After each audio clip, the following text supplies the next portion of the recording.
வணக்கம் CM sir. உண்மையிலே விவசாயிகளுக்கு நல்ல தள்ளுபடி பண்ணிட்டிய சார். அதான் பொறுமையாக ஒரு 6 மாதம் 1 வருஷம் கழித்து தள்ளுபடின்னு சொல்லுவோம்ல. ஏன் அவசரப்பட்டு ஒரு பிச்சையாக போடுதிய, பிச்சு போடுதிய? ஏன் 2 லட்ச ரூபா கடன் வாங்கியிருக்கேன்னா 5000 ரூபா கட்ட முடியும்னு சொல்லிட்டேன். 2 லட்ச ரூபாயை என்னாலும் கட்ட முடியும், 5000 ரூபா தள்ளுபடி. இப்போ 2 லட்ச ரூபா வாங்கியிருக்கேன்னா எனக்கு 35,000 ரூபா தள்ளுபடி.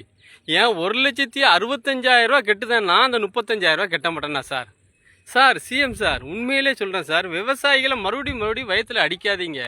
முழுசாக தள்ளுபடி. உங்களுடைய வாக்குறுதி என்னாச்சு? சொன்னதை செய்வோம், சொல்லாத செய்வோம். ஏன் விவசாயிகள் வயிற்றுல ஏன் அடிக்கிறிய சிஎம் சார்? உண்மையிலே சொல்கிறேன், நீங்கள் தள்ளுபடியில் கஜானா காலியாக இருந்தால் தள்ளுபடி பண்ண வேண்டாம், முழுவதுமாக தள்ளுபடி பண்ணுங்க. ஏன்னா விவசாயிகள் உழைச்சா தான் சாப்பாடு. நீங்கள் நடித்தா 200 கோடி. விவசாயிகளுக்கு வேதனை மட்டும்தான், உங்களுக்கு வாழ்க்கை மட்டும்தான். உண்மையிலே சொல்கிறேன் சிஎம் சார், கொஞ்சம் யார் இதெல்லாம் சொல்லி கொடுக்க உங்களுக்கு தள்ளுபடி இப்படி பண்ணுங்கன்னு?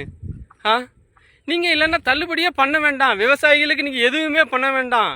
நாங்கள் ஒன்றும் பிச்சை எடுக்கலை, விவசாயம் பண்ணி வாழ்க்கையில் உண்மையிலே சொல்லுதேன் அழகாக சாப்பிட்டு இருக்கோம். ஏன் நீங்கள் வாக்குறுதி கொடுத்து விவசாயிகள் இப்படி போராட்டம் பண்ண வச்சு ஏன் இவ்வளவு வேதனைக்கு உள்ளாக்குதிய?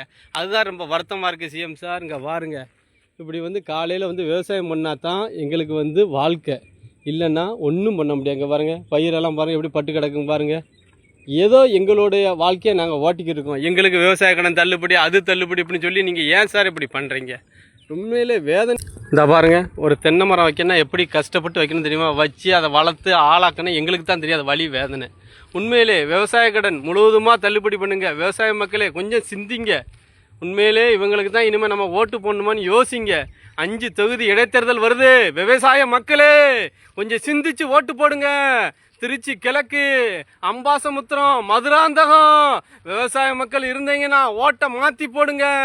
வேற எந்த கட்சினால் வரட்டும், விசிலு வேண்டாம். நம்ம விசிலை ஊதிக்கிட்டே தான் இருந்தாலும் நம்மளுக்கு ஒன்றும் பண்ண போகிறது கிடையாது. மக்களே கொஞ்சம் சிந்திங்க. விவசாயிகளை இனிமேலாவது மதிங்க. விவசாயம் நினைச்சா என்ன வேணாலும் நினைக்கலாம், நாட்டையே மாற்றலாம். விவசாயம் ஒரு நாட்டின் முதுகெலும்பு. உங்களுக்கு பிடிச்சிருந்தா லைக் பண்ணு, ஷேர் பண்ணு, கமெண்ட். உங்கள் பிகே முத்து. அடுத்த